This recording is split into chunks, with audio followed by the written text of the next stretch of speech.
You're listening to ReachMD XM 157, the channel for medical professionals. Welcome to Advances in Women's Health, sponsored in part by Eli Lilly. Your host is Dr. Lawrence Streicher, Assistant Clinical Professor of Obstetrics and Gynecology at Northwestern University Medical School, the Feinberg School of Medicine. Treating chronic pelvic pain, a challenge for even experienced clinicians. With me today is Dr. Frank Tu from the Division of Gynecological Pain and Minimally Invasive Surgery of Evanston Northwestern Healthcare System. Diagnosing the cause of chronic pelvic pain is difficult. Managing chronic pelvic pain sometimes seems impossible. It is one of the most frustrating problems to the general gynecologist, since the etiology is often elusive, non-gynecologic, or multifactorial. Today, we are joined by Dr. Tu to talk about his approach to treating the patient with chronic pelvic pain. Welcome, Dr. Tu. Hi, Dr. Streicher. Well, it's frustrating for both a patient and a physician to do an extensive evaluation that ultimately does not even identify a specific source for the pain. So if you do a physical exam, ultrasound is normal, laparoscopy is normal, where do you go next in terms of just trying to deal with the pain? And I'd like to start with medical management first before we move on to some of the other options. And specifically, does hormonal suppression ever work if the etiology of the pain is not endometriosis or adenomyosis? I think it depends on the symptoms that the patient's presenting with, but there's no doubt many patients do very well on continuous birth control pills if they're having cyclical pain. Mm-hmm. And that reason is likely due to the fact that many women really do have a prominent hormonal component to their underlying pain sensitivity. And they've done some really nice studies in healthy female volunteers indicating that many women will have worsening of diarrhea, worsening of constipation, chronic bladder problems right around the time when their period starts. And those are women who actually day-to-day don't feel like they have any problems at all. Mm-hmm. So sometimes providing that hormonal suppression is just enough to avoid whatever the trigger is. And how long do you give it before you say this isn't working? I would say I think a 3-month window allows the patient some reassurance that you're not simply just trying to paper over this problem and you're really trying to look at the next step beyond simply just using birth control pills. Right. What about neuropathic pain? What drugs do you recommend? How successful is it? We should all recognize that there have been recent advances suggesting that these are excellent drugs and fairly easy for a general gynecologist to learn how to use. A trial out of Austria just in the last couple of years has shown that maybe up to 3 out of 4 women with unexplained chronic pelvic pain will respond to these neurological drugs that are widely used in chronic pain. The two that I think are very easy for people to learn how to use are either a traditional anti-seizure drug like gabapentin or an older antidepressant like amitriptyline or nortriptyline. Both of them need a little bit of a taper. You don't want to make your patients too sleepy, which can be one of the side effects. But a nice slow taper over a few weeks is oftentimes very well tolerated, and fortunately there's very little systemic side effects other than some dizziness and some sleepiness from these drugs. Why do you think these drugs work? Their pharmacology is quite complex, but when you talk to the pain experts, there seems to be a role for adjusting how long neurotransmitters circulate in the central nervous system when you put these drugs on board. And that probably results in actually an increase in the brain's ability to block pain, which is actually a normal defense mechanism that's built into the human body. Mm-hmm. Well, I think you're optimistic in saying that most general gynecologists are going to be comfortable using these kinds of drugs, but I agree that it's something we should all be more familiar with. How about opioids? Do you think there's really any appropriate circumstance to prescribe long-term opioids? It's such a complicated issue, Lauren. I think that even the gurus who do addiction medicine for a living struggle with this. I think there are two perspectives. One is that there are many patients who, after the fact, you recognize that they are living very productive lives that are very much contingent on them being able to use long-acting opioids. They are able to work and play just like the rest of us who are fortunate not to have chronic pain. But just as importantly, there are many studies that show that across the board, these medications don't appear to really increase the quality of life in users who have been using them for many years. I think the challenge is really trying to find who the right patient is, and that's where I think having a long-standing relationship with a patient is probably the most important thing. And if you have someone who seems to be functioning very successfully with opioids, do you ever make any attempt to take it away, to take it off? I think that they need to be warned about a couple of things, and those would be reasons to take them off. One is that some patients will develop tolerance where the drug simply doesn't work as well as it used to. That can be very frustrating, but there are different options for long-term opioids that can be rotated in, and is a strategy many people will use.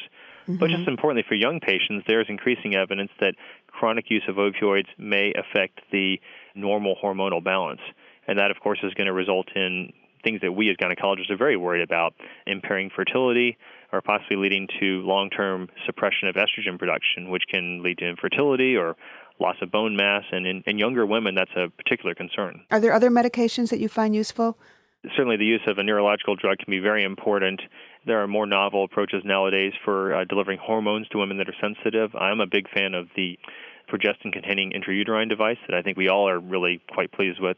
That can be really helpful for people with significant uterine pain. And it's very underutilized in this country, of course. Which is a real shame because really I think that the experts in the field feel very comfortable that it's not our grandmother's IUD at all. Not at all. But certainly the use of local anesthetics, either as temporary nerve blocks or in the form of patches that can be applied to sensitive areas on the skin, I think are areas that are very easy to use and have minimal side effects, fortunately. If you've just tuned in, you're listening to Advances in Women's Health on ReachMD XM 157, the channel for medical professionals.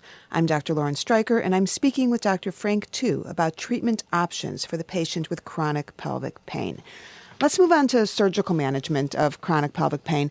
The most common surgical approach after laparoscopy is, of course, hysterectomy. But before performing the ultimate treatment, if you will, are there any good clinical tests to determine if someone's actually going to benefit from the hysterectomy?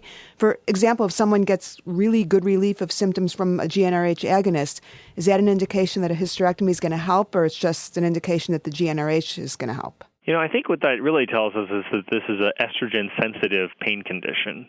And we see that with irritable bowel syndrome. We see that occasionally with painful bladder syndrome as well.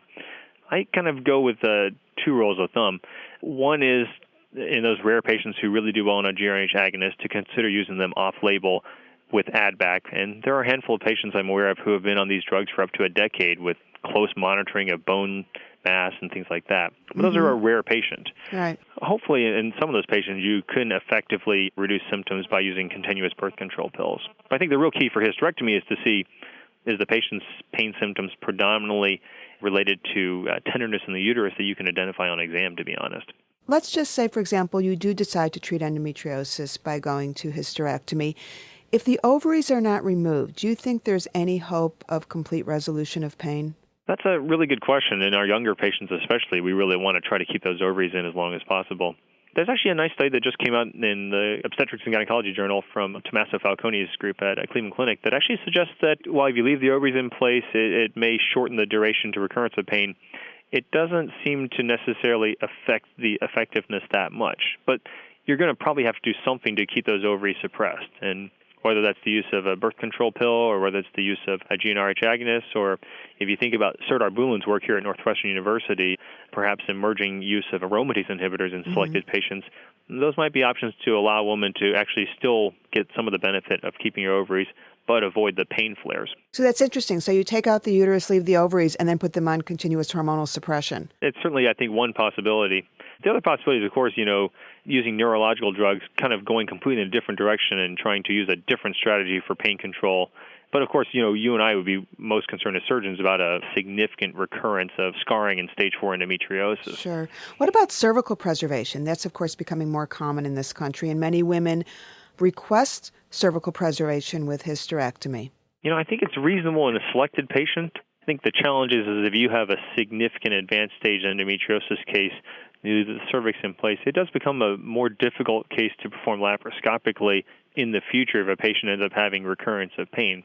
But I think for the typical patient who's having small volume endometriosis, just small implants here and there, I don't think it's really unreasonable to let them have that if there's no other reasons that the cervix should be removed at the time of surgery. Do you use deep dyspareunia in the woman with endometriosis as a guideline as to who you may or may not have pain if you leave the cervix there, or you don't think that one has anything to do with the other?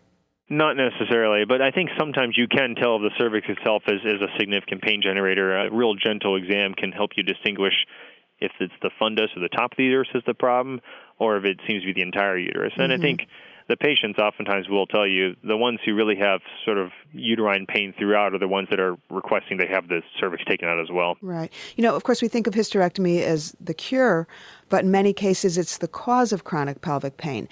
And clearly a minimally invasive approach would result in less adhesion formation than laparotomy. But is there any evidence that robotic techniques have an advantage over laparoscopic approach if you have a surgeon that's equally skilled at both? I think that the robot is one of these emerging technologies that we'll have to continue to watch. But as you say, I think a skilled laparoscopic surgeon is not likely going to have a significant improvement in outcomes when they're using the robot as well. And that's important when you consider the fact that the robot does have some increased cost, at least for certain procedures. Thanks to Dr. Tu, who has been our guest, and we have been discussing new approaches to the treatment of chronic pelvic pain. Call us toll-free with your comments and suggestions at 888-MD-XM-157. Thank you for listening to Advances in Women's Health, sponsored in part by Eli Lilly, with your host, Dr. Lawrence Streicher. For more details on the interviews and conversations in this week's show, or to download the segment, please go to reachmd.com/women's health.